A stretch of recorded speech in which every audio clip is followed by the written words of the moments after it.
Welcome back to Call Me By Your Game, the podcast where I, your host, Connor McCabe, bring on a guest to hear from them about a meaningful or memorable video game from a particular moment in their life. On the show, we talk as much about what made playing that game special or memorable to our guest, as we will dive into the context of how and when they had this significant time with it in the first place, or revisited it. We'll have to see what our guest has to share with us today. A little bit of housekeeping up top is that if my guest and I, and by if, I mean when my guest and I plug stuff today, if you want to follow any of those things that we are sharing, you can just click a link in the show notes. So below you, wherever you're listening to this podcast, you can click an easy link to any of the following, including, if you'd like to, you can follow us on social media. The podcast is on Instagram, Twitter, and Blue Sky, and there you can see the episodes we have coming out every week. You can learn about our guest and what other great things they have going on and how to support that. And you can also see the cool art that I share every week on the show, every gosh darn week. And then we also have been putting our episodes up on YouTube. So if you are listening to the audio version and you'd like to see what all the fuss about this video is about, you can check us out on YouTube as well. And if you're listening to the audio, to the YouTube version, subscribe to us wherever you listen to podcasts. Check us out on Apple, on Spotify, Google Podcasts, which is going away, but you can still subscribe there. There's plenty of places you can do that, which goes a long way to support the show. You can also leave a rating and review, share the show with a friend. And then lastly, if you want to support us a whole nother way and you like me and the conversations I have with people about podcasts, you can check us out on Patreon. We've got a whole network of shows over at patreon.com/super NPC Radio, where you can find a bunch of bonus content that I am on.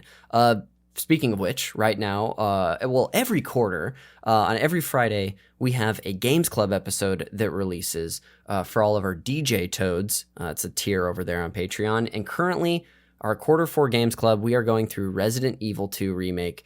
And I'm an easily scared person. And I gotta say, folks, game's pretty scary. And it's pretty good.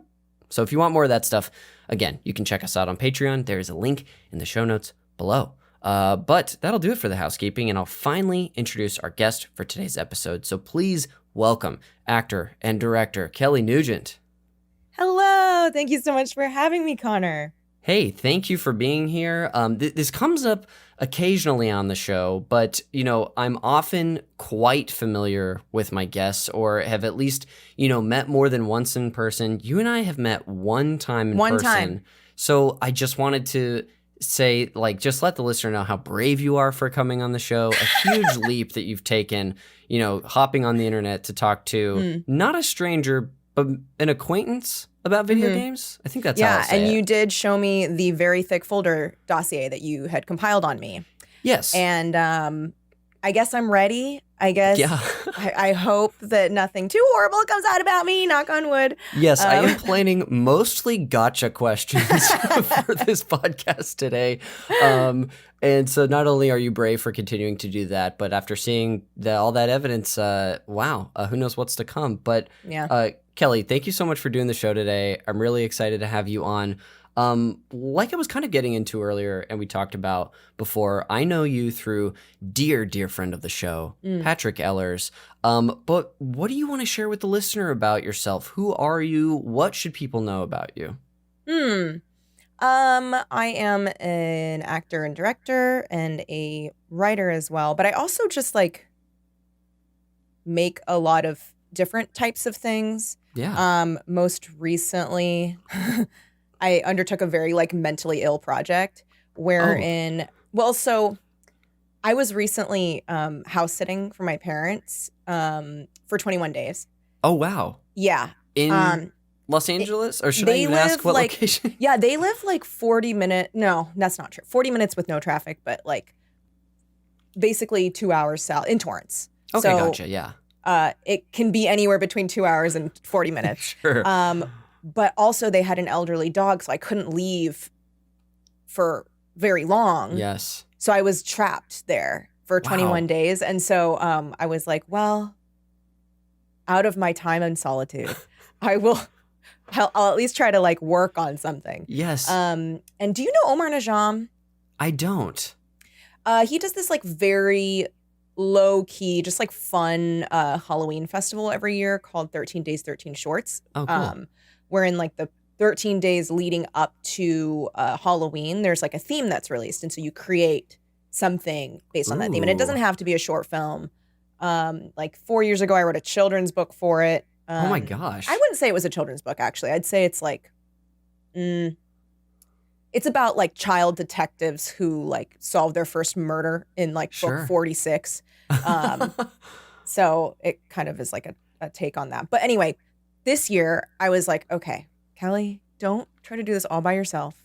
So I like conscripted people into making a like weird multimedia project consisting mostly of found footage and like user generated content from a fictional town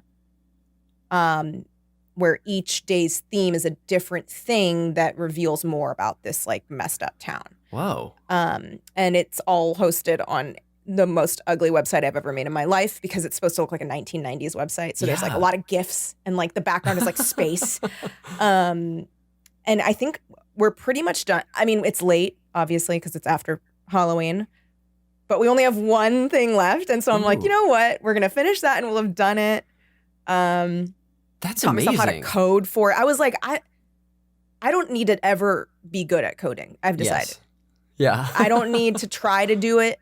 I was like struggling. And then I was working on this like, have you ever used Twiner? Yes. Yeah. Okay. So the story branching paths software. Yes. Yes. Yes. So at first my friend's like, you don't have to know HTML to use it. I was like, okay, great. So I'm like using it, but I didn't realize you do have to know how to read it. Yeah. So I then taught myself how to read it. But then after about like 6 hours of like intense work on it, I found a tutorial and I was like, I don't want to talk about this, guys. But I did find it, and it is actually very user-friendly and very easy. But yeah, one of the user-generated content / found footage things is just like a weird click-through adventure. That's amazing. Yeah, it is cool. What is this like conglomeration of like media called? Did you already say about this? No, so it's on spookytolicosprings.net. Amazing. And it's just like a collection of all the different things from this town. Yeah. So it's like things from like Instagram Live to Twitch streams to like Craigslist job postings and newspaper articles. And that's amazing. It's like you've made a sort of like an adult's like horror take on like Homestar Runner or something kind like that. Of, yeah, kind of like that. And I'd never really done found footage type stuff. Yeah. So that was a cool challenge, and it was like, I mean, I found that I very much like it because it's very cheap and you can guerrilla shoot very easily. Yeah. So anyway, I don't know. I make a lot of different weird things. I'm usually more straightforward, like narrative pieces, but sometimes I do weird things like that. So check out spookytolicosprings.net or Spooky Teleco Springs. I keep saying Teleco. spookytelecosprings.net. And there's like, it's very dumb. I feel like this is something that like someone could just get lost in for like an evening. Like instead of playing a video game or watching a movie, you could just be like, well, what is this going to do? Like what little piece of media about this town am I going to find here? That's really cool and creative. Can I ask you about like where this came from a little bit? Basically I knew I wanted to do I mostly make horror. That's like what I usually do. But I wanted to make a piece that was, because usually the themes for this festival, they're like not related. People just make a little standalone thing for each thing. Mm-hmm. But of course I am overly ambitious. That is something that's always been told to me, that like everyone's like, oh my God, you're so ambitious. And I'm like, why are you mean in that way? Yeah. And that's good, right? Yeah. But so I was like, okay, what if it's each day it's like a new thing that reveals this? Well, then what's a way that would make sense that like both diegetically and non-diegetically that we would discover these things. And so I was like, well, what if it's all just like snippets of this town and there's a central mystery? And then so I got some people together and we kind of like talked out like, okay, how what is this mystery, and like what's the lore of this town, and how can we unveil it in like an interesting and weird way? And because also all of us are all comedians as well, many of them are funny, but also scary. So it's fun. But it is very deranged, and all of us were having like mental illness episodes during. So like it's very clear, like when you see this, you're like, what? Is this person okay? And the answer is no. Yes. But I am now.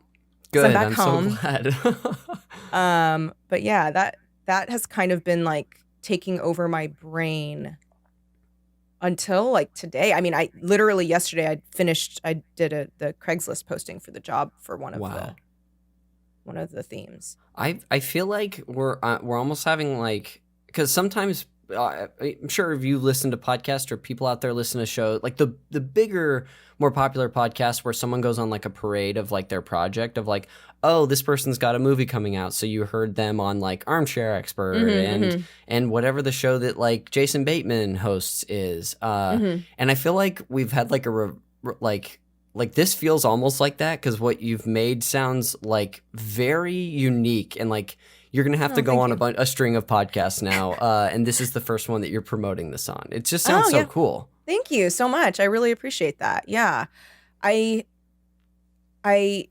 am proud of it. I think it's strange and like very much my voice. I think that's like kind of my voice, like narratively is just like strange and then like scary and funny, but also sad. Yes. So that's kind of my vibe. Amazing. Would you just one more, I'll put it in the show notes, but one more time just for the listener, would you tell us the name of the website again? SpookyTellicosprings.net. There's a lot of like, I mean, I just content warning yourself, because there is like very demented violence in this and like some self-harm stuff and like all of that. But it's also strange and funny. Cool. Well, thank you again for telling us about that. I asked you to repeat it again because I kept saying Tellurico in my brain too, and now I can't get away from that. Tellico.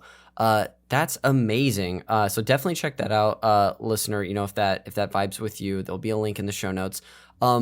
Is there anything else about yourself that you want to share, whether it's something you've been up to or that you want people to check out, or anything really? Well, if you like narrative horror and if you like podcasts, I wrote and performed and produced a narrative horror podcast called Exile. Wow. It's been out for like a couple years now, but it's like I put a lot of work into it, so that's why I keep plugging it. Yeah. It's like post-apocalypse. This girl is accused of a crime she didn't commit and is exiled, and she has to travel through the dangerous wilds to get back home to Haven, which is her town. But she has to face monsters, both real and in her head, to get back. Wow, that's incredible. You're just like everything you've brought up today, or the two things you brought up today, are like venturing into like not necessarily uncharted territory, but like feel very explorative or experimental in like their own mediums. Oh, thank you. Yeah, that. So is it like a limited series of or like it's a 6 season episodes. essentially? Okay, cool. It's 6 episodes, and it's just one piece. Because after I'd finished it, some people were like, "Oh my God, are you gonna keep going?" And I was like, "No, it's done." Yeah. And they're like, "But it's so open." I'm like, "Yeah, I know. I don't want to keep going."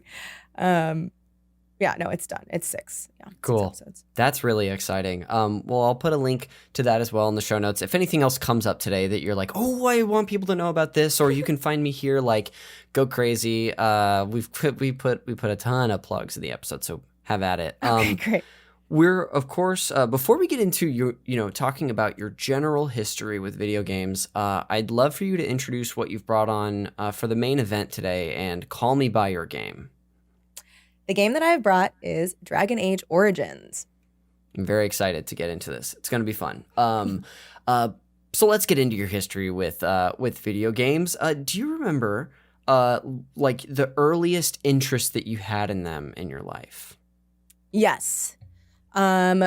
we used to have a computer room when I was a child. Nice. And we had an Amiga in there. Oh my goodness. Yeah. So this is like, I'm kind of dating myself. This is when I was a child. And I remember playing this like Aesop's Fables game. Wow. Where you just click through Aesop's Fables. I don't know. It was very boring. Yeah. And then there was this other game where God, I cannot remember what it was called, but it was the type where you would like type in the commands and then it was in space. I think it was Space Quest. Interesting. Like a text adventure? No, not text. Well, sort of. Mm-hmm. It was Space Quest. Oh, wow. Nice. I'm looking at it now. Yeah, Space Quest. Oh, you can play it on Steam. But I used to play that, and yeah, it was very fun. And then continued with PC gaming, I think, because we then got a new computer. Yeah. But I didn't really play much on there except for like Carmen Sandiego. Yes. And yeah. Did you know you cannot beat that game? Like it's part of the game that you can't, or it's just really hard? I think it just recycles. Like there's no end. That's brutal. I don't think, unless, I don't know, at me, if you've beat it, how many hours did you put in? That's something that I would have, even if it weren't true, I would have told myself that as a kid, because I had one of those games that like, I also, as if it wasn't obvious, played games growing up. And my mom was like, well, you're not in school because it's the summer, so you're going to play an educational game. And I was like, I don't like, this is too hard. Brutal. Did you do Math Blasters? My sister did Math Blasters. Yes. We have, this is the quickest I've ever plugged the Patreon outside of the show, outside of the housekeeping I do. But we did an episode, there's a weekly episode of our, that comes out for everybody on our network. And we did an episode on edutainment games when school was coming back this year. Yeah. So I talked about Math Blasters a decent amount. I'm trying to remember Rabbit the other games. too. Reader Rabbit was on there. But it also sounds like from an early time, you had these devices in home. You didn't have to go outside for some things, at least. No, although I remember, so when the PlayStation came out, my cousins had it, and it was my rich, mean cousins. They had it. Of course, that's how it goes. Yeah, and they were so mean. But of course I was like, but I just want to play. And also, I don't know, I was bullied a lot when I was a kid, so I think it was just normal for me. So I was like, oh, we're friends. Yes. Yeah. Which, that's fun to think about. Yeah, that's a whole podcast. Yeah. And who knows, maybe coming later. Did they live nearby, or was it something when you would like visit them, you would see this thing like once a year or something? They lived in Orange County. Okay, gotcha. So kind of nearby, but still not inconvenient, especially being, how we know how LA traffic goes and driving anywhere in Southern California, it feels like. Yeah, but weirdly, we used to go to because my grandma and grandpa lived there. Mm-hmm. We used to go to their house every weekend. Oh my gosh. Yeah, because my mom felt like she had something to prove about how she was the best daughter, even though, she wasn't going to get that information from her parents. You know what I mean? She's like she's holding out hope for a different past is what I'm saying. This approval that may never come sort of thing. It didn't. They're dead. My grandparents are dead now. They never gave it to her. But my cousins lived there and my uncle and aunt, and they were always like, my grandparents were like, oh my God, he's that son is the best son because he's a doctor, but he didn't even really do anything, whatever. Yes. Anyway, their kids sucked really bad. They sucked horribly. They were really bad kids. And bad people, and I think they're continuing to be bad people now. Sorry about that. Jeez. It's okay. Yeah. It's fine. But they had a PS, or at the time, I guess it wasn't called PS1, but they had a PlayStation. Mm-hmm. But we had an N64. So I remember playing a lot of N64, and I remember I liked Yoshi's Story a lot. Oh, wow. I loved that game, and it's such a pleasant game that I only rented it, but I always was like, pleasant's the word I'd use. Wait, growing up, did you rent consoles? I don't think I rented a console once. Did you? Really? So we rented the N64 for a weekend, and it came with 4 games to see if my parents were like, okay, do we want to get an N64. Yes. And I was very lucky always with video games because my parents like video games. Oh, huge. So hence that the Amiga just being around. Yeah, because the Amiga was there. So we never had to beg for a new console because like my dad always wanted a new console. Yeah. So yeah, we had the N64, but that was like all we had for a while because I stopped playing video games. Oh, gotcha. Probably in like middle school. Okay, gotcha. Was it just you? Did you have any siblings who would also play? I have a little sister. She's 4 years younger, so we would play. But like, oh my God, and my mom would play with us, and my mom's like not very good. Uh-huh. But I remember we would play Mario Kart, and my mom would be like, "It's not nice. You have to wait for me." Oh my gosh. And I was like, not "No." how it works, Mom." Yeah. That's so funny. That's usually like, I feel like if you were to hear that, like in a typical scenario, it'd be like the younger sibling, but in this case, it was your parent. That's so great. Yeah, well, my mom is in some form of arrested development. So it's, she's like not childish, but childlike in some ways. Mm-hmm. So yeah, she wanted us to wait for her. Yeah. Playing that game. Yeah. Great use of arrested development. Thank you. I don't think I've heard that used outside of just people talking about the show. It came from somewhere. Yeah. That's really cool. So you were an N64 kid. Mm-hmm. I have a couple questions for you first. Do you remember games that you would play on the PlayStation at your cousin's house that captured your attention? Yes. Tekken and Spyro. Oh man, very cool. Yeah. Yeah, I thought Tekken was cool, and I remember really being interested in like playing as the log guy. Because I was like, whoa, he's a log. And everyone's like, he sucks. And I was like, no, but he's like a log. That's cool. Yeah, that's so funny. I didn't even know there was a log. It's probably going to be obvious. Not a lot of experience with Tekken, but I did not know there was a log guy. That's incredible. Mokujin. A sentient wood training dummy. Oh, I didn't realize he was that. Oh, that makes sense. That's But he's a log. Oh, they removed him from the game. Oh, sad. No, but he's a log. Come on. Come on now. That's so funny. So Tekken and Spyro, those are ones. That's one that I would. My mouth is moving faster than my brain. One of the two is happening. I also grew up with a Nintendo 64, or we got one eventually, and I didn't own a PlayStation console until the year 2019. So I always sort of like, I like really envied them, and they're cool. They are really cool. They're cooler. Like Nintendo products, I love them. They're not cool. Yes, yeah. They're PlayStation's like very cool and sleek. Oh, absolutely. And even like, I mean, of course, at the time, like this was happening before that generation, but there was always like the cooler, faster console, whether it was like, the Genesis or whatnot. So I remember playing the PlayStation at a friend's house that I would like wait at before we would go to school in the morning because my mom had work earlier. And I remember the A Bug's Life movie game. Oh my God. Which is pretty good, and it's a game I definitely bought on eBay in the pandemic of 2020. Oh my God. And it's okay now. And then Spyro was also one of those that I'll say I've revisited, and I thought it was great, especially for it's a fun, great 3D platformer. It's charming. It's very 1998, but it's good. So I was just kind of curious as to like the games that you would visit and sort of or look upon fondly, because I've experienced that throughout my life.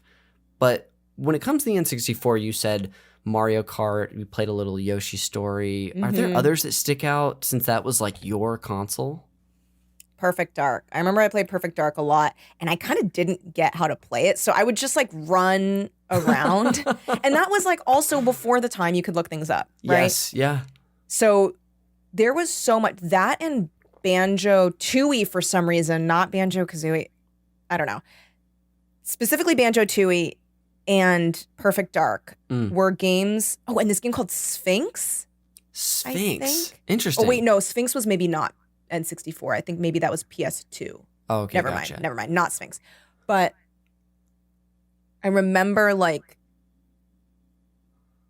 it's just funny the kinds of things that we, before the internet was really like a place to waste your time, like the things that we were okay with doing, like to fill boredom. Because I would literally, like, I'd be playing Banjo-Tooie, not having any fun really, and just like running around and being like, I don't know where I'm supposed to go. Like, I don't know even how to fight or do anything. Yeah. And being like, not very happy playing it, but just like, well, it's better than like just imagining, I guess. Like, what's another way to spend your time as a kid? Yeah. And especially if you like don't have a ton of friends and like you're like weird. Yeah. Because I'm like, I could go outside and like look at geodes and like think about being small, or I could like play a game that I'm not very good at. So yeah, this isn't like a totally uncommon thing either. I feel like I've heard people share similar things from like their childhood where they would like go into a game like this and just sort of either just walk around and explore or tell their own sort of stories. Yeah. Like, would you I mean, you're obviously a storyteller. Would you do that ever? You know what's funny? No, I never told my own story. I think I just kind of like literally my only thought was like, huh? And I'd just be like running and I'd just be like, I don't know what I'm doing. Yeah. And then my sister would be like, let me try. And I'd be like, no. But like that was like it. Yes. Did you experience that when you would play games? Not me. I've just heard it from other kids. I think I would either like really enjoy something or bounce off like severely and be like, oh, I don't know how to do this, so I'm going to avoid it. Yeah. Which is unfortunately, leaked into other areas of my life of not, just persevering through difficult stuff. Yeah, but also like, I don't know, don't push yourself through stuff that isn't giving you any joy. Good. You know what? Good point. I need to think about that more often when I don't know. I never talk to me if you're thinking of like quitting your job. Yeah. Because I'm always like, what's it doing for you? Yeah. I don't know. Because I used to be an attorney. I practiced for 2 years in California and it sucked horribly and I really didn't like it. So I left in 2015 and then like I'm not a stranger to blowing up my life. Sure. Is what I'm saying. I got divorced 2 years ago. Like it is like I'm just like sometimes you just need to change your life. Yeah. If you're sure about it. Like if you're sure about something, you just need to change it. So I'm always like, I don't know. If it's not giving you joy, like why do it? Yeah. I feel like I've given like a variation of that advice too much, or maybe not too much, but often in my life. Like if I have friends who are in a relationship with someone that they're unhappy with, or they're in like a separated breakup and they're like, we're not together now, but I want to be with them. I'm always just like, do you? Like, yeah, no, what same. if you just explored, just like let yourself go and be free and explored other things in your life, or like let yourself believe that other things are out there for you. But I feel like I've only really given that advice in relationships, and these people won't listen to the podcast, and I won't name them, but one of those couples got married and are married. So obviously, I don't know a thing about it. So yeah, but getting married doesn't mean it's good. That's true. Not that I'm saying, but like I'm that way too. Like it's very like if people are like, well, to me, I'm like, if you don't like being with that person, then don't be with them. Yes. Like figure out the difference between like what is good about being with this person versus what is good about having a partner. Because if the only thing that's good about being with them is having a partner, then they're not giving you anything. Yeah. That's valuable. For sure. I think that, depending on how the entertainment career goes for both of us, we should start a practice where we just give people advice on leaving. Run away, babes. Yeah. They're like, they only give this advice here. That's cool. Thank you for telling me a little bit more about your N64 history.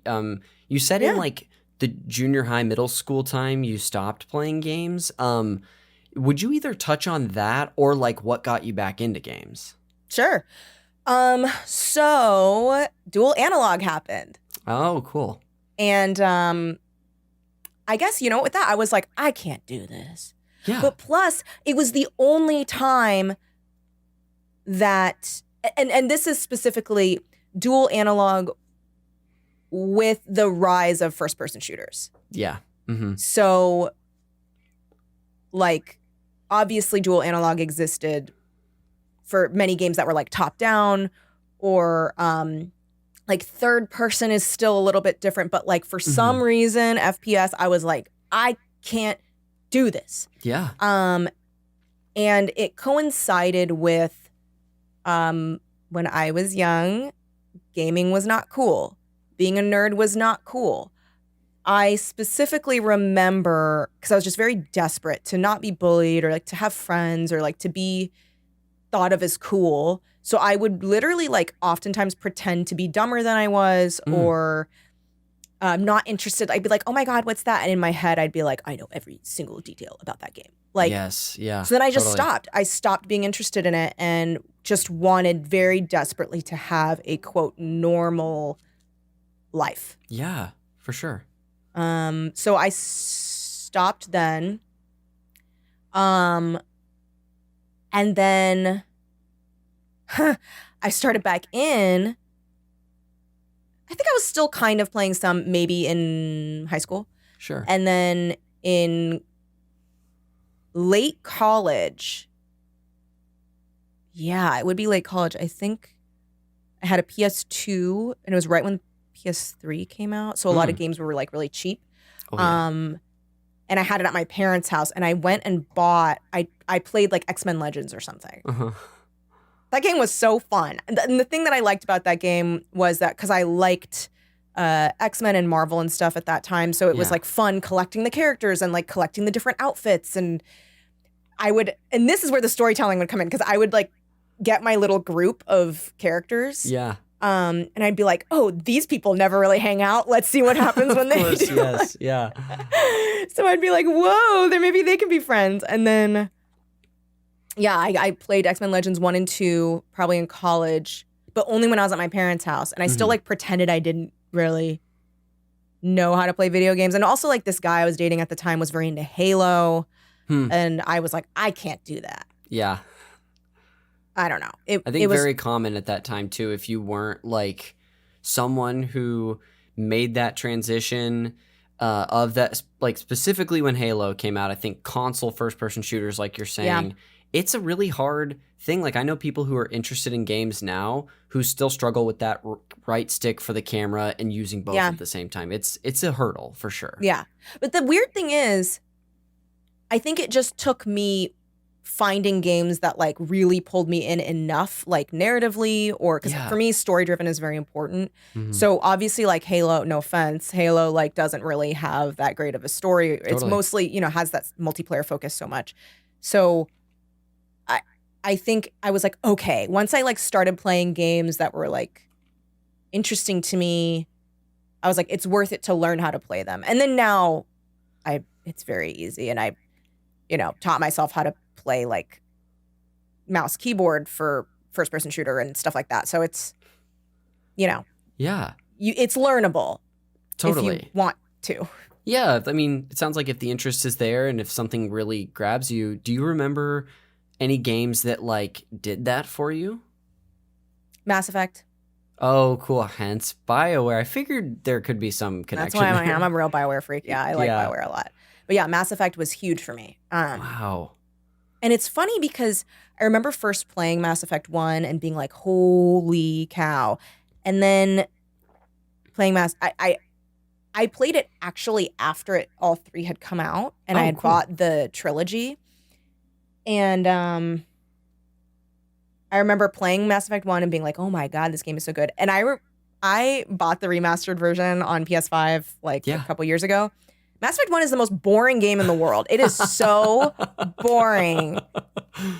Well, I think is wild. I want to engage in this a little bit because like I, like you, didn't play any of them until they were all out. And my first experience of it was with the remaster.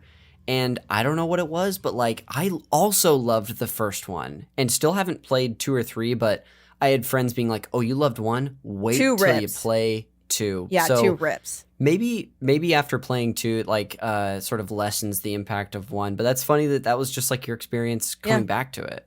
Yeah. One, I really liked it. I think the difference being that like 2, there's way more characters, and I'm really interested in romancing characters. I think like that's like a huge, and just like approval of characters. I mean, I guess you can draw kind of a straight line between. We're getting into a lot of psychosis today. Yeah.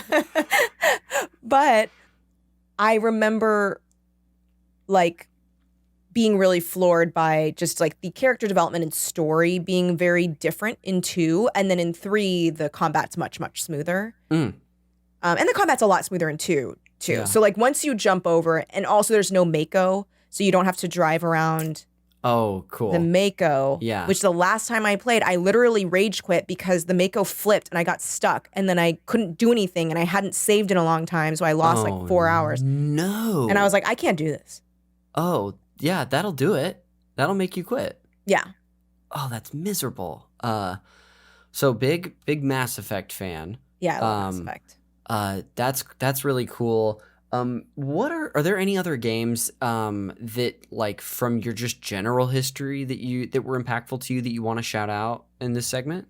I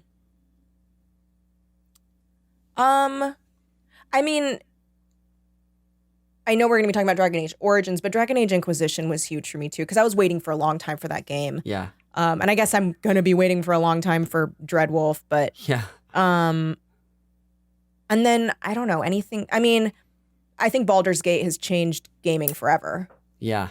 Are you playing that right now? Or have you been playing that? I've been playing it, and I have like 3 different campaigns going at once. Oh my goodness. My first playthrough ever, I did Dark Urge, and I don't know if I would recommend it. Because I've just been accidentally killing people like because of bad rolls, and my entire party hates me, and oh my god, just like a serial killer. It's pretty. I'm just like, oh my god. Yeah. So then I did a new one just as like a rogue. Cool. And then I'm doing a Shadowheart Evil playthrough for my 3rd playthrough. Wow, that's really cool. I love that game. Are you playing it right now? No, I haven't touched it. But I know it's crazy. It's one of those games that all I ever hear about it from anyone who's played. I've never heard someone play it and be like, yeah, I didn't really like it or it wasn't for me. I know that I'll really enjoy it and that it's amazing. I haven't had like the space emotionally for it. I've been like, I can't get sucked into something this massive right now. It is quite massive. Mm-hmm.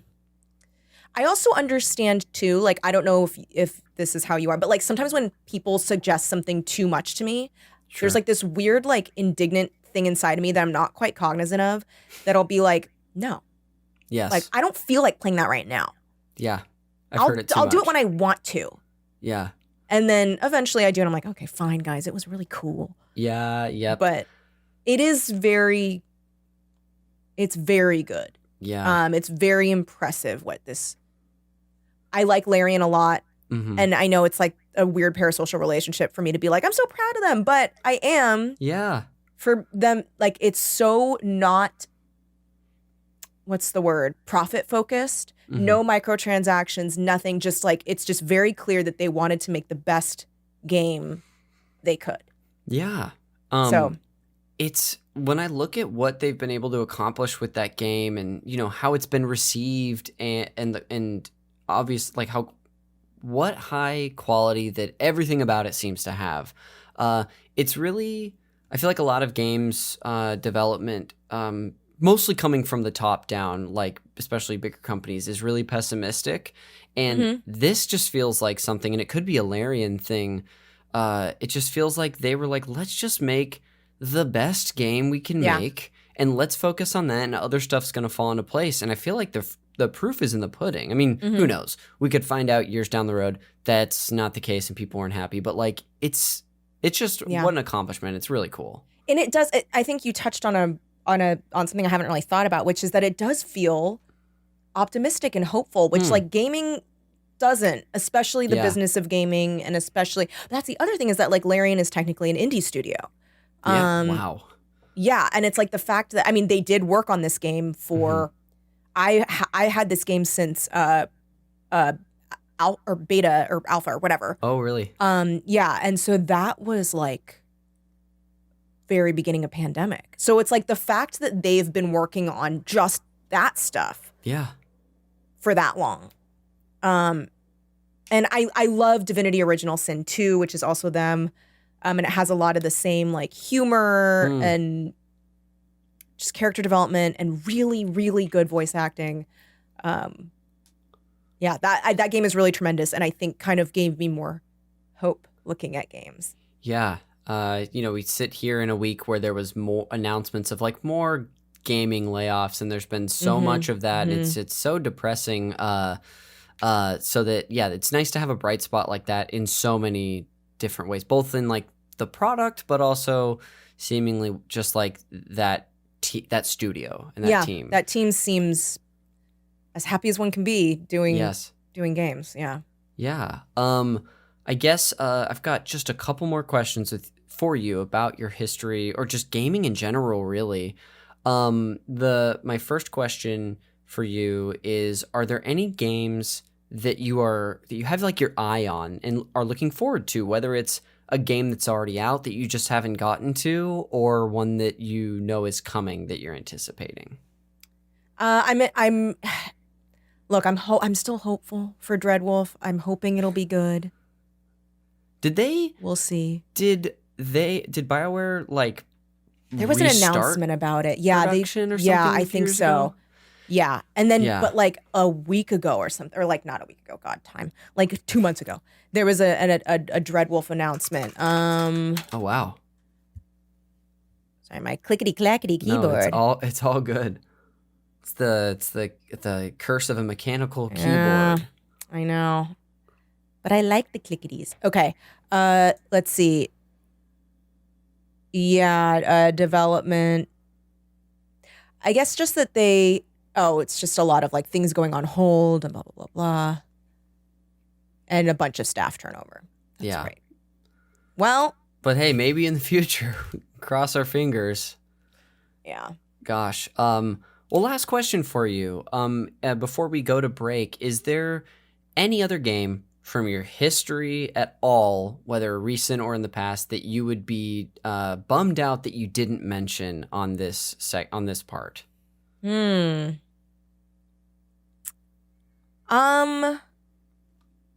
know what? There's some indie titles that I think are really special. Really, really special, and like really changed what I thought game storytelling could do. Yeah. I think The Return of the Obra Dinn, which is cool. An indie title available on Steam and also on Switch, I believe, is so cool. Is so cool. Did you ever play that game? That's a game that I have on Switch, and I played like the first hour and a half. It was like one of the, I don't know if you ever have these nights where you're like, I'm awake and I want to do something before I go to bed, but I'm really indecisive. I don't want to watch anything. And so I played it for an hour and a half and was like, whoa, this is something really else. different. And then just didn't go back to it. Yeah. It's an easy game to put down and not pick up. Yeah. Because there's not a lot of action. It's very like, it's like a book. Yes. That one, I mean, Disco Elysium is like one of my favorite games ever. I'm replaying it right now because I have all of my Baldur's Gate stuff stored on a little SSD, and sometimes I forget it places, and I'm like, well, I guess I was like, do I just download Disco Elysium again and play it again? So now I have it on Switch as well. Wow. I think I have it on like everything else. Yeah. Obviously Witcher 3, I think that was like huge for me. Oh, cool. One of my favorite games ever. And Outer Wilds, I think, is a really special game. You keep naming games that I have on like my rainy day list. Like Disco Elysium, I literally purchased in a Humble Bundle yesterday. I saw. Like, they emailed me and they were like, "Ooh, Humble Bundle." Yeah, pretty great little bundle. Like there was like 5 games in that I wanted to play. Of course, The Witcher 3. I've heard amazing things about that for years. But Outer Wilds, this is another quick Patreon plug. I find so many moments to do that. For my show, I do a monthly version on our Patreon where I have a group of people on to talk about a game together, sort of like an overview episode. It's called, I call it the co-op series. And Outer Wilds and Disco Elysium are like in my little nominee list for my one for December. So I just keep like circling these things, these games that I might eventually play, but you've just named so many good ones. I've heard that's like an amazing, Outer Wilds specifically is like an amazing experience. It's really amazing. Make sure you do the tutorial on how to fly, because when I decided to replay it, I was like, I remember. No, I didn't. And I just kept crashing instantly. And I literally at one point said out loud, I'm not having fun anymore, and turned it off. So I'm like, okay, I need to like do the tutorial because it is so special. It is such a special game. Yes. Well, I will definitely take your advice then on playing that tutorial. Yeah, do the tutorial. For flying. That's so cool. Kelly, thank you so much for, going through like a brief overview of your history with games. That was really, I can forget sometimes how much I can, outside of just like someone's history about games, I can learn about a person, especially someone that I don't know that well. And we're just going to keep getting to know each other on this podcast, but thank you. That was so much fun. Thanks for asking such lovely questions. You bet. We're going to go ahead and take a quick break, and then when we come back, we'll finally talk about all things Dragon Age Origins. So I'll see you on the other side.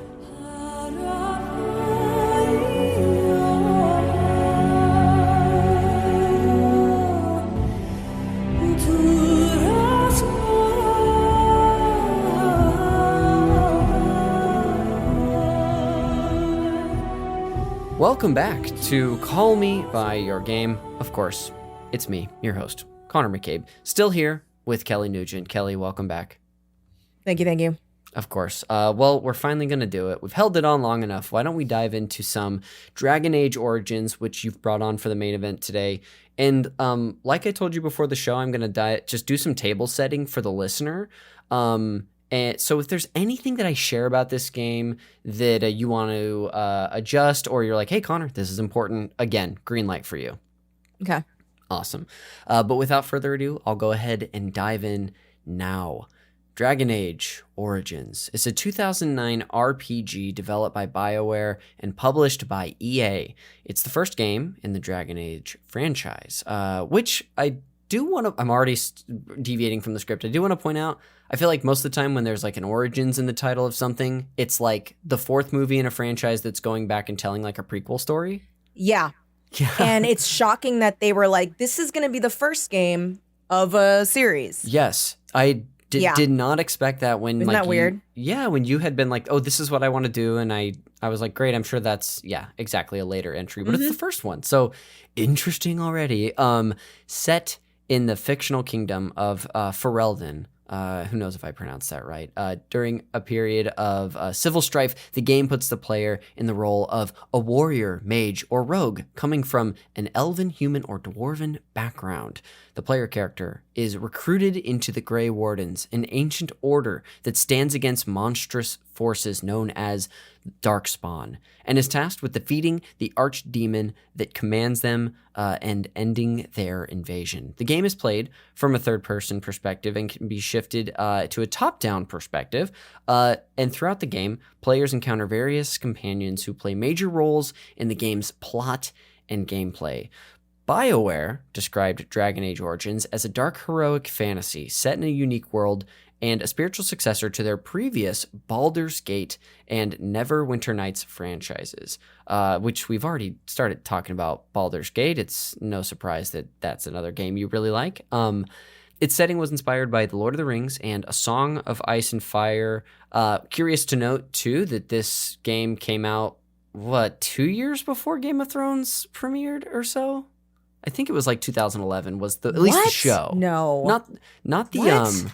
I think so. I want to say Game of Thrones is like 2011. Really? It did not. Oh my God. This is one of those wanna feel old memes or whatever. It really is, because I was like, well, 2011, I was merely 10 years old, but that's not true. Yeah. No, that's not true at all. I was an adult. Gosh, absolutely frightening. As we, to peek behind the curtain for the listener, we're recording this in the early days of November, and every time November rolls around, I age, not just because my birthday is in this month, but it's just Happy a reminder. birthday. Thank you so much. I was fishing for that. But just like, because you didn't say happy birthday yet. Yeah. You have to fit it in. Guess this episode's not getting published. So anyway, back to the, I got us on a tangent, but it was inspired by those properties. And the game was described by BioWare as a mix between high fantasy and low fantasy. I actually don't know what they mean by that. I don't know what low fantasy is. Cool, me neither. Let me go ahead and just hover my mouse over this article. Let's see, low fantasy. Interesting. It's a subgenre in which magical events intrude on otherwise normal world. Oh, so like urban fantasy, kind of? I think, yeah. Would that be what, like, I guess the opening chapters of Harry Potter is like, almost? Because, okay, high fantasy stories, which obviously take place in fictional worlds, have their own set of rules and physical laws. Interesting. Yeah, so maybe like Percy Jackson sort of stuff. Yeah. Interesting. Yeah, honestly, you're right. Like the beginning parts of Harry Potter. Yeah, if he never went to Hogwarts, if he just like stayed in London or wherever and just he like talked to snakes. Yeah. Okay, interesting. We won't give JK any ideas. No. Development of the game began in 2002. Holy moly! And BioWare employed over more than 144 voice actors and hired Inan Zur to compose the game's music. The development of the game's console versions was outsourced to Edge of Reality, and Origins was released for Windows, PS3, and Xbox 360 in November 2009, and for Mac OS X in December of that same year. Origins received critical acclaim upon release, with praise mostly directed at its story, setting, characters, music, and combat system. I don't know, only like so that's like the entire thing. Yeah. It's sometimes when I'm reading from like the Wikipedia stuff that I just copy paste, I'm like, why is it written like this? Anyway, it sold more than 3.2 million copies and 1 million pieces of DLC. It won multiple year-end accolades, including Game of the Year and Best Role-Playing Awards from several publications, and has widely been considered to be one of the greatest video games ever made. BioWare also released several instances of DLC after the game's initial launch, which we kind of touched on. An expansion pack for the game titled Awakening, which came out in March 2010, and two sequels, two complete sequel games, Dragon Age 2, and a game that Kelly touched on as well, Dragon Age Inquisition. Those were released in 2011 and 2014. That's a lot of word vomit from me. When it comes to the context of this game or any info we just shared, is there anything that you feel is important to add on? I just feel like this game, more so than other games that I had played, this is just based on my own personal experience. Yeah. Maybe this isn't true, but I felt like it was one of the first games to like have such well-developed characters that you interact with very frequently, who can approve or not approve of things that you're doing in the main game that will definitely change how the game goes. Interesting. Yeah, like I guess choices matter, right? Yeah. But I did think that this game, the choices actually did matter. It's not just like one part of a cutscene. It's like literally you get a different ending, and then like, based on how you play that game, it does affect little cameos in like 2 and in Inquisition as well. Interesting. Yeah. Because like your character is called the Grey Warden, and that character shows up. Or no, the Grey Warden doesn't show up. That's what it is. So depending on how you play the game, if you become queen or king, or if you get Alistair to become king or whatever, like that person will come and show up in game 3. And then in game 2, your main character shows up in game 3. Okay. Interesting. Yeah. But yeah, like it really was like a choices matter game. And I think that this game, along with the internet being what it was, really, it was the first game I really started safe scumming in. Yeah. And like, because it wasn't like, oh, you have to buy a like game guide, but there were like walkthroughs, and like there were literally like Alistair approval walkthrough or whatever, because I was romancing Alistair. So I was like, well, I need to have him like me. And I wanted to be queen, and it was this whole thing. I literally restarted the game. But anyway, it was such a choices matter game that was very different from what had existed prior to it. Totally. That sounds very significant. And influential as well. Yeah. Which is probably no surprise that, I mean, we keep talking about Baldur's Gate 3, but we like, wouldn't see Baldur's Gate as Yeah. it is, without Dragon Age Origins, I think. that's amazing. Well, let's get into your history with this game then. I don't think you've mentioned it, so I'd love to hear how you discovered this game in the first place. So I think I bought it in like a sale bin at GameStop. Oh, wow. Yeah. And because I was asking, that's what it was. So I was really wanting to get back into gaming. Mm-hmm. And I had an Xbox 360. Yeah. I think that's what it was at the time. Yeah, I had an Xbox 360.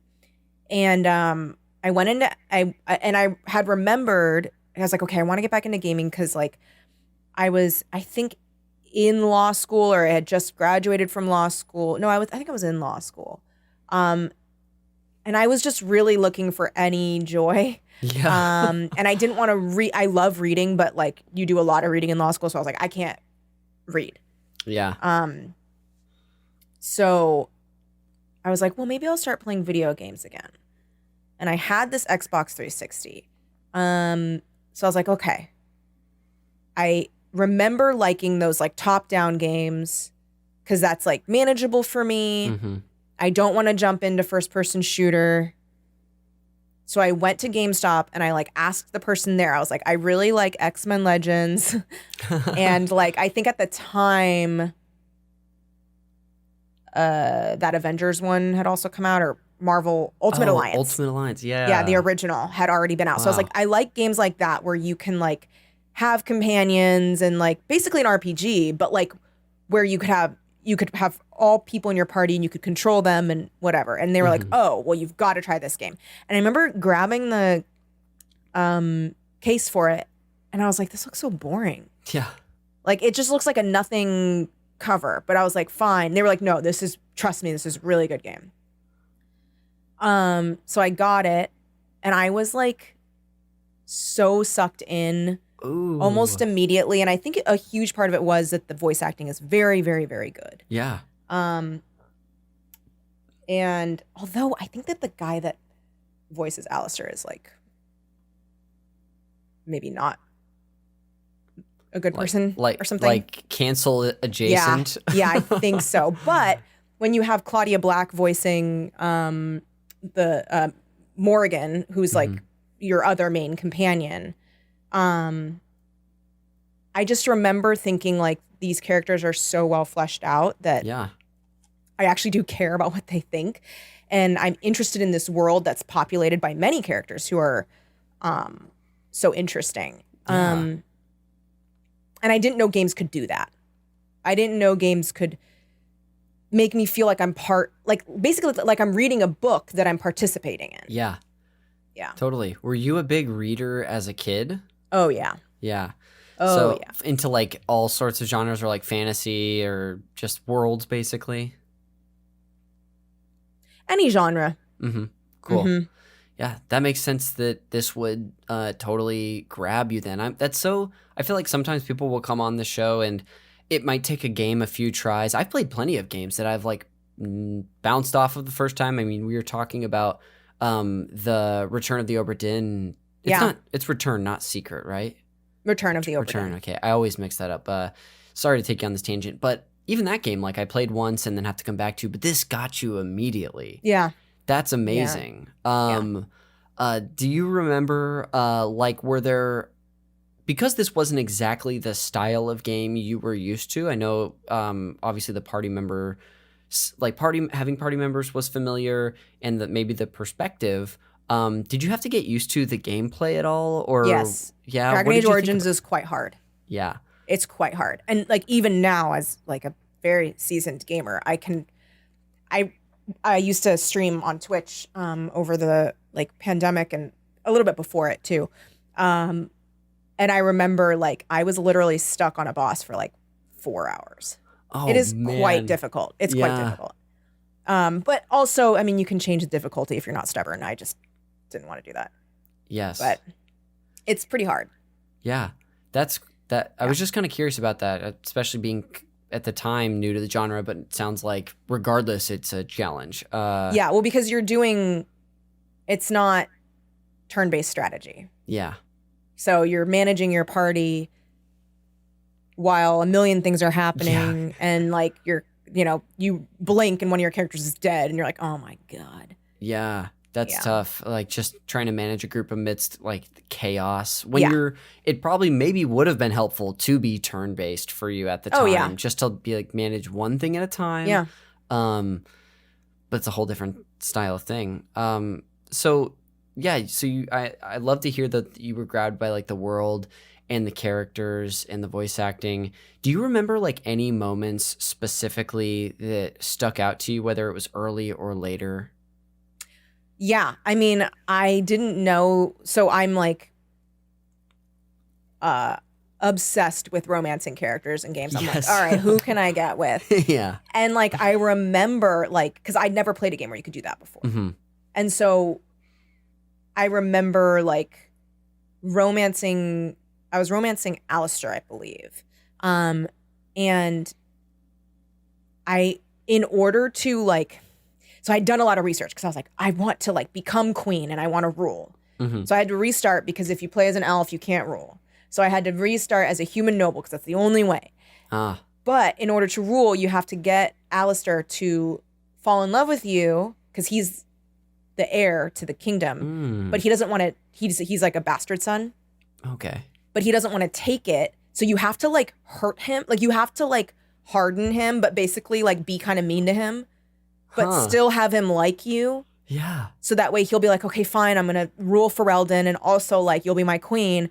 But I remember thinking like, it's so interesting that like I don't want to hurt this character, even though he's not real. Yes. And that sounds so like elementary, like reading comprehension, but I mean, it was new at the time. Totally. Yeah. I feel like that's something that at least personally I still experience in games. Like I don't want, that's why, I mean, I hear people talk about it all the time. They're like, well, I know I could do anything, but it's so hard not to make the good choice or like, it's be so hard to empathetic towards play as someone. mean. Yeah.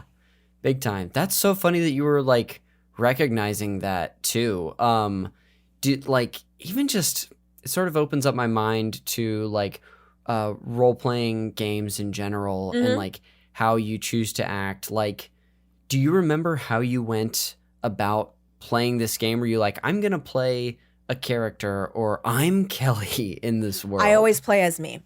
Any role-playing game, and which is why it's very hard like ever to do an evil playthrough because I'm just so good. No, it's because like I just feel bad. Like I do feel bad for these characters. Like I don't want to like hurt them. You're just doing a great job of preparing for the robot apocalypse where every machine we've interacted with remembers. Yeah. Like remember when I played Baldur's Gate? Yeah. Although my evil playthrough, that's why it's so hard because like you have to be pretty evil. Yeah. Like really evil.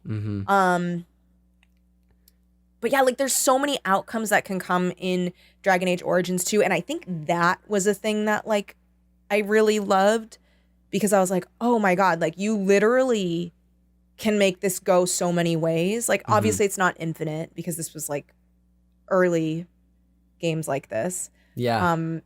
But like you can like hook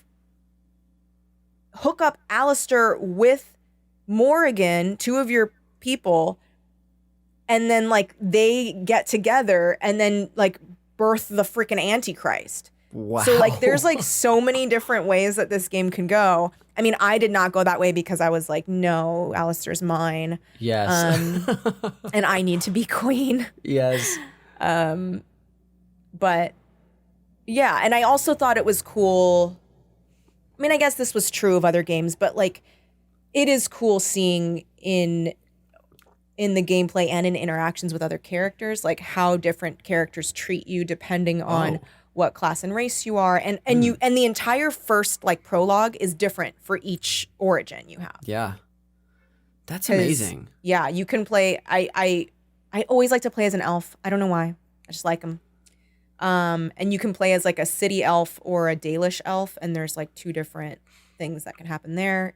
Or if you start as a human noble, like you start in a castle and you're like living that life. I just remember thinking it was so cool and so impressive, and it felt like if a choose your own adventure book was good. Yeah, definitely. This is not just something about this game, but something about games in general in this sort of vein that is still mind-blowing and impressive to me, is just the amount of not just work that's put into it, but like the versions of scenarios you could be getting into, which I feel like, again, we keep circling Baldur's Gate 3, but like, I know. You even just discussing, where you start depending on what race you choose is different. What class you are, that determines how you're going to be interacted with by NPCs. It's really amazing to see what kind of thought and effort is put into something this grand. It's really cool. Yes, and like I was thinking about this in the shower the other day about specifically, again, Baldur's Gate, but I do think that it could not exist how it does without Dragon Age Origins. Yeah.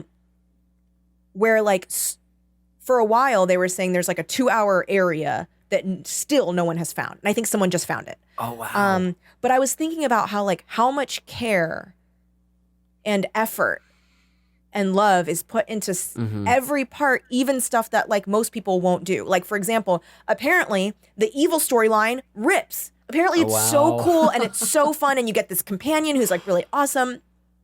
And I was like, but they know that most people won't play evil. Yeah, it's like 17% of players play that.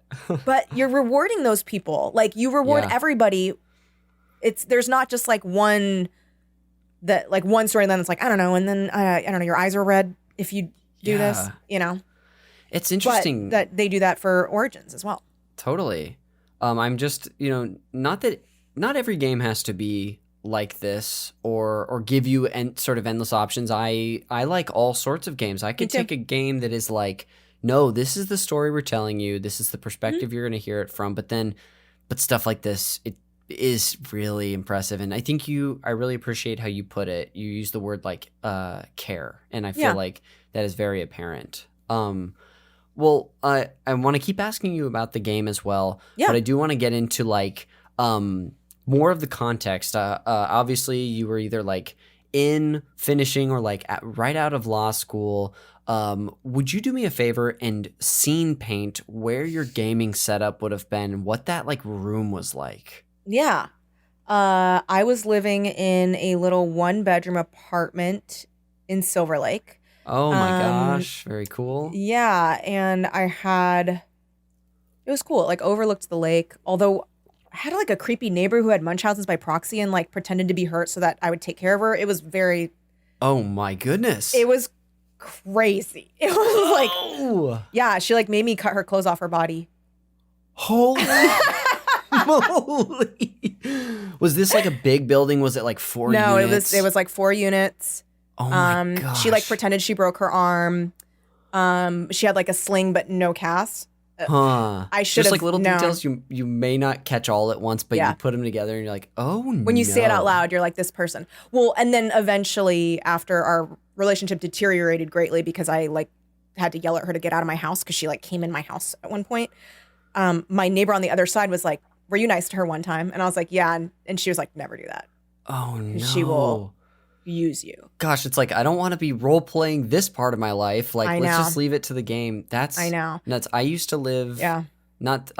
The thing I always do on this podcast is make it about myself. No. I want to know. Yeah, I still live in Silver Lake, but nice. But like a little farther away from the reservoir. But I used to live on Silver Lake Boulevard in a 4-unit building. Obviously different because I never saw this person. But like, so it's really putting me in a place just like down I was on Glendale road. Across from Red Lion. Yes. Oh my gosh. That's amazing. Just to give you some context. That is some great specific context. Right by Cha Cha Lounge. Yeah. And like right up the way from Cha Cha. Amazing. Like up the hill. That's so cool.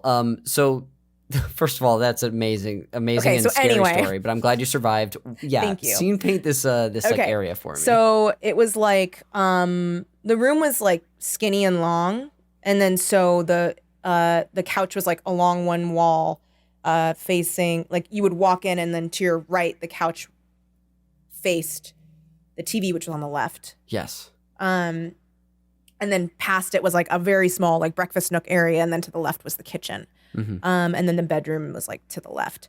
And I lived there with a guy that I was dating at the time. And he was not really interested in video games. He was like very literary.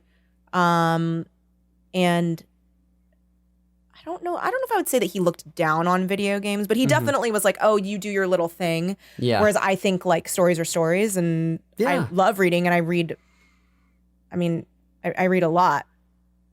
On my podcast Teen Creeps, we cover a book a week, so I read over 52 books a year. Oh my gosh, I didn't realize that you two did that much. Yeah.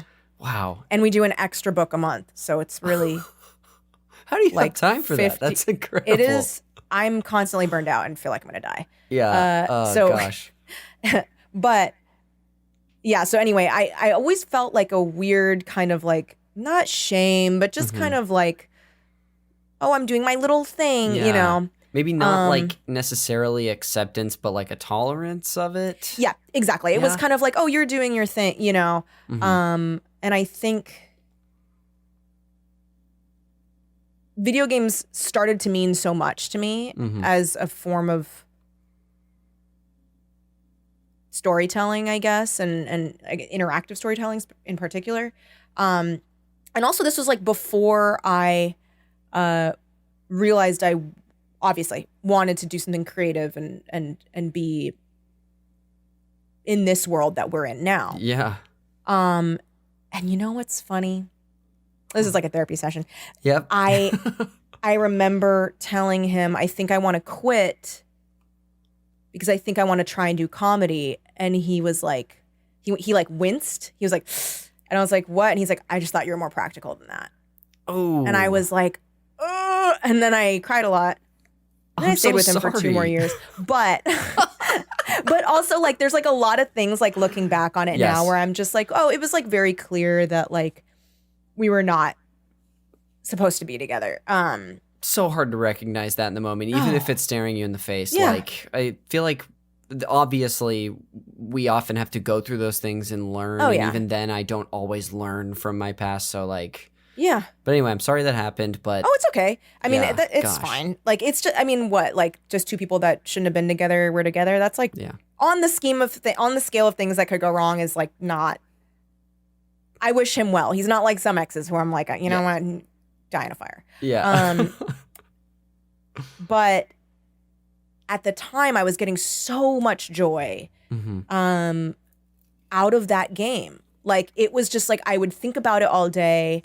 Wow. Either at work or at my internship, because I can't remember if I was. That time was kind of blurry for me. I think I was practicing. I think I might have been practicing at that time. Wow. But yeah, like I would think about it all day and then like be so excited on my 2-hour commute home from the Palisades. Oh my gosh. That's LA, baby. That's LA, man. It's like leave a job you hate and sit in traffic for 2 hours and just fantasize over Dragon Age Origins the whole way. Yeah, just think about your friends on the game. Yeah. Your computer friends. But yeah, it was just it was one of the first moments that I like found a hobby that was mine that like really gave me a lot of joy, because I think prior to that I had adopted the hobbies of people that I was with or around. Yeah. Because it took me a long time to kind of figure out who I was. I mean, I think I always, you're always you, but I think it took me a long time to realize that that was like worth being happy about. Yeah. Very relatable. And I'm glad you did. Way to go. Thanks. Yeah.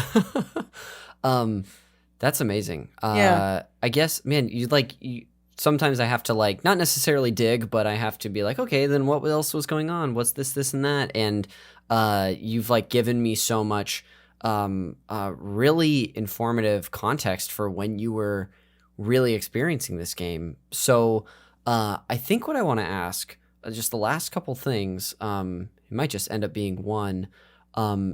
Is there anything else about like the game itself that you that really sticks out to you, whether it was something you enjoyed or not, that you also want to highlight about Origins?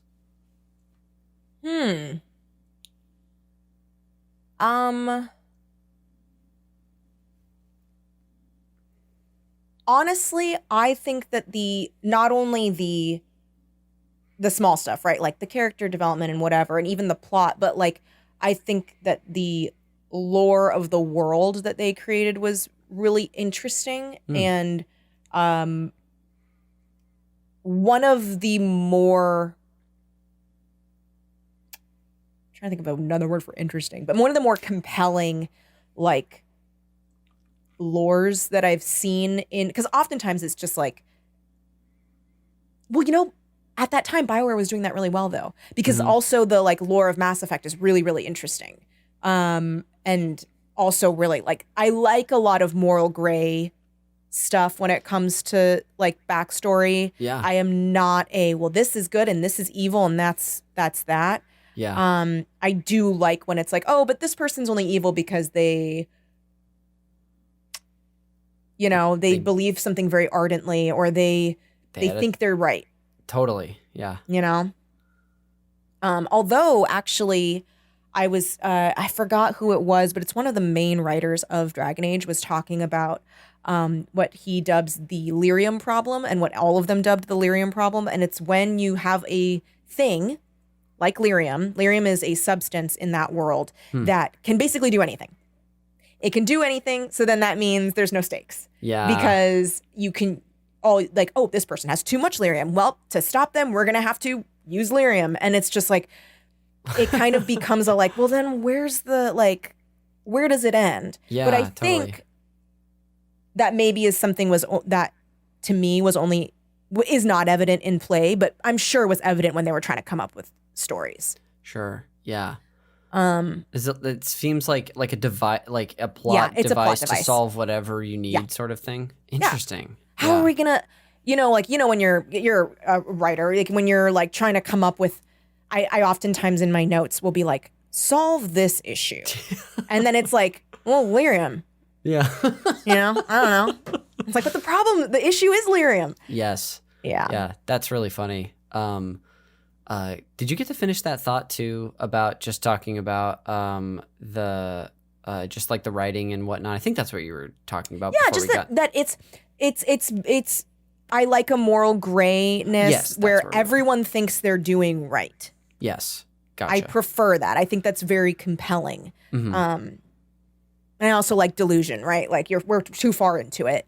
Like I'm too far into my belief. That if I were to admit that I was wrong, then my entire structure of like my framework for how I view the world that's all gone. Then what is there? So I like that too as a device. That's even feels like something that's just like so real for the world too, which is a scary thing, but really compelling, as I think you said. That's really cool. Well, before we transition to our post-show segments, it's been so much fun to hear from you about this game and the context that colored this time with Dragon Age Origins. Would you do me a favor and just like put a bow on whatever place this game held for you? I think this game, it like gave me permission to like the things that I liked. Cool. Yeah. That's powerful too. It's like it can maybe feel small, but I feel like that's really in line with what you were sharing with earlier. Yeah. Well, thanks. And thank you for sharing about this game. This was so much fun. I was just like monologuing for so long. I feel bad. Oh, don't feel bad. This like I feel like this happens on like every 3 episodes. Someone's like, "Did I share too much? Did I talk too much?" And I'm like, "You gave me everything I wanted." Like, it's so helpful to have someone come on and share about themselves and the game that they connected with and the time. So, thank you. You nailed it. Aw, thank you. You bet. Before we go, though, I do have 2 post-show segments for you prepared based on you bringing on Dragon Age Origins. I have the first of which is the Fact Me by Your Game segment, and that's just where I'm going to share fun facts with you about this game. So I've got 2 for you today. Okay. These both come from, do you know the YouTube channel Did You Know Gaming?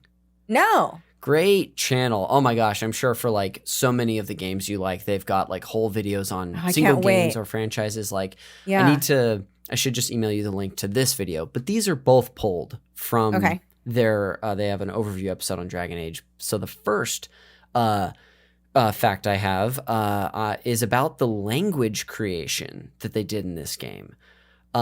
So the languages of Dragon Age Origin were specifically crafted by linguistic experts and was expanded as the series continued. I don't know if you've ever thought about like the sort of like Elven language and the other ones that they used.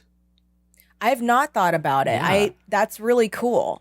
That they actually used linguists. Yeah, the linguist hired by BioWare referred to himself as Beastburger, which I guess is just cheeseburger mixed up. And according to the to Dragon Age writer Patrick Weeks, another writer on the franchise named Mary Kirby helped him create the Elvish and I think it's Kumlat phrases. Phrases. Oh, Kunari. Maybe that's what it is. Yes. Yeah. That they would just be used throughout the game. Oh, cool. Yeah. And to take it a little further too, I guess that like some fans took it upon themselves to create like a semi-complete dictionary to try to figure out like what some of the characters are sharing. Are saying? Yeah. Yes. Cool. And it's assumed that like the language wasn't fully translated for the public to and that was done intentionally to like retain a semblance of mystery and interpretation. But that kind of gets into, I mean, you were talking about the lore of, or pushing the lore of certain franchises, and like, that's just kind of a cool little thing. Kind of reminds me of like Tolkien was like such a linguist, and just was a little reminiscent of him. The second fun fact I have for you, I have titled Alistair Character Changes. You talked about Alistair a bunch on this episode. My boy. Yes. This character went through several changes during development. I guess that originally he was intended to be a grizzled old man, but that the idea was scrapped when his character was chosen to join the party early, and he would be listening to and taking, I don't know if it was orders or advice, but listening to a younger and newer recruit, probably your character. Yeah, my character, yeah. There we go. The player character, yeah. And so that wouldn't, I think their thought was that wouldn't make sense if like a grizzled older veteran would do that. That's interesting because then they have a grizzled older veteran at the beginning who dies like instantly. Oh, wow. Yeah, but he like brings you in and then he's like, okay, here are like some other guys you can hang out with, and Alistair's one of them, and then he dies. So I wonder if maybe it's like they split it off. That makes sense. Yeah, like took elements. That's really cool. Very Obi-Wan of that character. And then additionally, the character also took heavy influences, once they made this change, from Buffy's Xander and Firefly's Malcolm Reynolds. Wow. You know what, though? Are you fans of those shows at all? Yeah, I had a Buffy podcast where I covered every single episode of Buffy the Vampire Slayer and Angel. No way. Oh my So I'm very familiar with with that. That's really, I mean, he does quip. He does quip sometimes. He does. And I think I liked that. And the thing is, as a teenager, I really liked Xander. Looking back on it, I detest Xander. But at the time, I was like, but he likes Buffy, so she should like him back. Yeah. Hey, maturity changed that perspective. Yeah. But I do see that. Like, he is, Interesting. He has that for sure. Like, there's a point where and I still remember this line, where he, like, basically he's a virgin because he was I don't think he was a cleric, but he was something. Mm-hmm. Maybe he was a cleric. He was something where they weren't allowed to like have sex. Mm-hmm. And the way he asks you, because he like kind of plays it coy if you try to ask him, and like if he's what he's done, and he's like, and so the thing you can say is like, have you ever licked a lamp hole in winter? And he says, he's like, no, I haven't. And then the way he says it back, he's like, have you ever licked a lamp hole in winter? And like I was like, oh my God. What is happening to me? That's so funny. But I guess that's a very Xander thing to do, to like kind of shy around. Interesting. Not like directly respond to the thing, but quip around it. Yeah. I guess that like visually, they also saw he was resemblant, or had shared a resemblance with Firefly's Malcolm Reynolds, who I had brought up. He does look like him. Yeah. Yes, and they wanted Nathan Fillion to voice the character, Woo! but I guess they determined that they're like, actually, it'd be better if there's an English voice actor. Yeah. So that's when they made that change. Yeah. But yeah, he would have been great. Hey, who's to say what that game would have looked like with Nathan Fillion? So that's it for the fun facts, and I'll lead us into the final segment of the day, the game recommendations.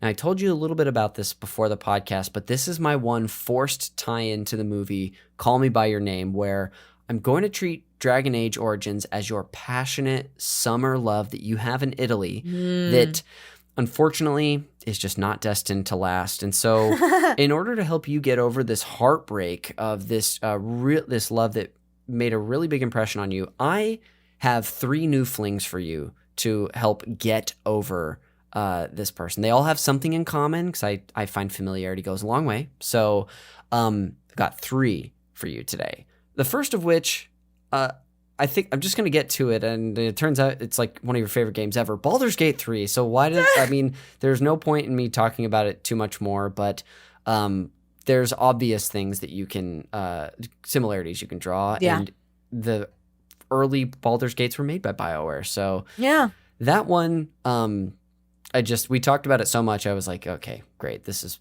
perfect. It's oftentimes that I recommend one that someone's played all the time. That's good. Yeah.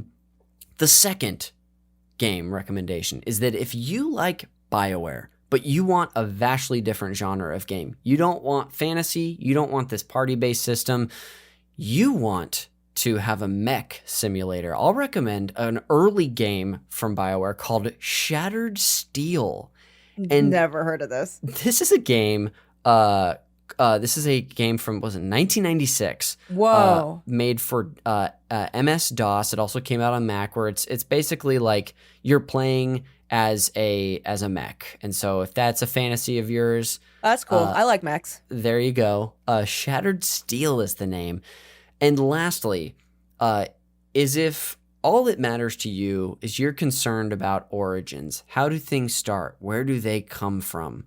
This is the first time I'm giving someone a choose your own adventure, because I have 2 options here. Okay. Kelly, for your recommendation, would you rather believe that that God created life, or would you rather go from like would you rather take the side of like a science believer, like life? Let's came go from science. organisms? Let's go science. Okay, so that's what you chose. So your recommendation is going to be the game Spore. Have you heard of Spore before? Wait, I have heard of Spore. It's a let me go ahead and look it back up really quick, but it was made by Will Wright, who also made the SimCity series. It's a 2008 life simulation real-time strategy God game where you start with like little organisms and you basically control the development of a species. I actually think we had this on my computer. Oh, wow. Yeah. My goodness. When I was a kid. Because we had SimCity, and I think it came in a pack. Yeah. That it totally could have. It's from 2008. Wow. I've never played it, but it's one I've heard about for years and years. And just for fun, if you would have chosen, if you want to believe that God created life, the game I would have recommended is called Adam and Eve. It's on crazygames.com. It looks like absolute garbage. What? I was afraid that you were going to tell me to play the King Kong game or the Gollum game. No, thankfully, no. Two real highlights from this year. So again, for you, I'll just go down the list before we wrap up. We have your game recommendations today: Baldur's Gate 3, Shattered Steel, and Spore. Spore. That'll do it for the game recommendations, and that will actually bring us to the end of the show. So before we plug whatever we want and get out of here, thanks again for being so brave and coming on the podcast today, Kelly. It was so fun to hear from you. It was so fun to talk to you. Thank you so much for having me. It's such a pleasure. Absolutely. On the way out, I know we plugged some stuff earlier, but what do you want the people to know, and where can people find you? I am on I am on, actually on Blue Sky, I think I'm just Kelly Nugent.